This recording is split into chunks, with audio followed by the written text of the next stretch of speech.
चलेल बल खा के तहिले पूरा दुनिया, जान मारे तोहार कमर कर धनिया। लागता लाज न बड़ाई कर, बहिया में हमके न ऐसे धर।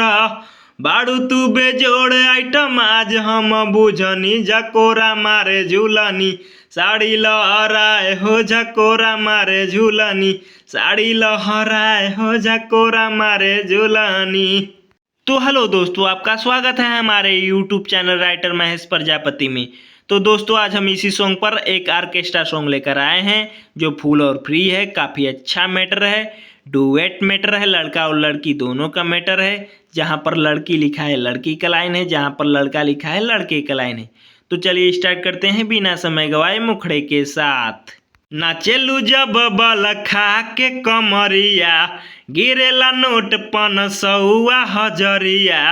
और नाचेलू जब बल खा के कमरिया, गिरेला नोट 500 हजरिया। भइल बा लोगवा हमरे दीवाना, देखी जवानी कितना मरेले रोजाना।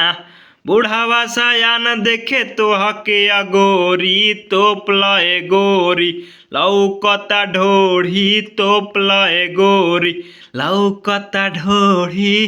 अंतरा फर्स्ट। पतरी कमरिया पजिला हिलावेलू, कितना ई लोगवा के पागल बनावेलू। ऐसन का खूबी बाटे हमारा जवानी में, कूदी के लोगवा मर जाला पानी में। और ऐसन का खूबी बाटे हमारा जवानी में, कूदी के लोगवा मर जाला पानी में। कहेले महेश राज ताक हमरा ओरी, तोप लए गोरी लौकता ढोढ़ी, तोप लए गोरी लौकता ढोढ़ी। दोस्तों, इस सॉन्ग के फर्स्ट अंतरा के लिए हमसे संपर्क करें। हमारा नंबर चैनल के डिस्क्रिप्शन बॉक्स में दिया हुआ है। तो दोस्तों, इसी तरह का फुल और फ्री सॉन्ग पाने के लिए हमारे चैनल को सब्सक्राइब करें और वीडियो को लाइक करें। तो चलिए मिलते हैं किसी नेक्स्ट वीडियो में किसी नए ट्रैक के साथ। तब तक के लिए बाय।